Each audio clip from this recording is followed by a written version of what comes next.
Bollywood senior heroine Urmila Matondkar విడాకులు తీసుకోవాలని యోచిస్తున్నట్లు సమాచారం. ఈ మేరకు వీరిద్దరి డివోర్స్ గురించి అటు మీడియాలో ఇటు ఫిల్మ్ వర్గాల్లో పెద్ద ఎత్తున ప్రచారం నడుస్తుంది. తన భర్త మోసిన్ అఖ్తర్ మీర్ తో వివాహ సంబంధాన్ని ముగించుకోవాలని ఊర్మిళ నిర్ణయించుకుందని, ఇప్పటికే ఆమె ముంబై కోర్టులో విడాకుల కోసం దరఖాస్తు చేసుకుందని సమాచారం. అయితే ఈ విషయం గురించి ఊర్మిళ నుంచి ఎలాంటి అధికారిక ప్రకటన రాలేదు. కానీ 4 నెలల క్రితమే ఊర్మిళ కోర్టులో విడాకుల పిటిషన్ దాఖలు చేసినట్లు జాతీయ మీడియా వెల్లడించింది. ఊర్మిళ విడాకుల విషయం తెలిసి ఆమె అభిమానులు ఆశ్చర్యపోతున్నారు. అయితే వీరిద్దరూ పరస్పర అంగీకారంతో విడిపోవడం లేదని, కేవలం ఊర్మిళ మాత్రమే విడాకులు తీసుకోవాలని నిర్ణయించుకున్నారని, అందుకు గల కారణం మాత్రం తెలియరాలేదు. ఊర్మిళ చాలా సంవత్సరాలుగా సినీ రంగంలో యాక్టివ్ గా ఉన్నారు. హిందీతో పాటు ఇటు తెలుగులోనూ పలు చిత్రాల్లో నటించారు. అప్పట్లో అందం, అభినయంతో ప్రేక్షకులను కట్టిపడేశారు. టాలీవుడ్, బాలీవుడ్ ఇండస్ట్రీలలో తనకు మంచి ఇమేజ్ క్రియేట్ చేసుకున్నారు. 2014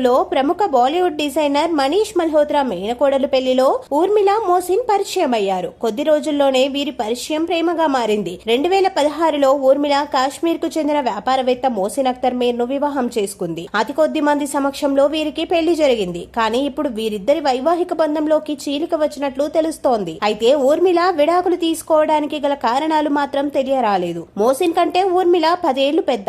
ప్రస్తుతం ఆమె వయసు 50 సంవత్సరాలు. సినీ రంగంలో తనదైన ముద్ర వేసిన ఊర్మిళ ఆ తర్వాత రాజకీయాల్లో చేరారు. 2019లో కాంగ్రెస్ లో చేరి ముంబై నార్త్ లోక్ సభ స్థానం నుంచి పోటీ చేసి ఓడిపోయారు. ఆ తర్వాత 2020లో ఉద్ధవ్ ఠాక్రే నేతృత్వంలో శివసేన పార్టీలో చేరారు. ఇక మోసిన్ అఖ్తర్ కూడా నటుడే. 21 ఏళ్ల వయసులోనే కాశ్మీర్ నుంచి ముంబై వచ్చి పలు సినిమాల్లో అవకాశాలు అందుకున్నారు.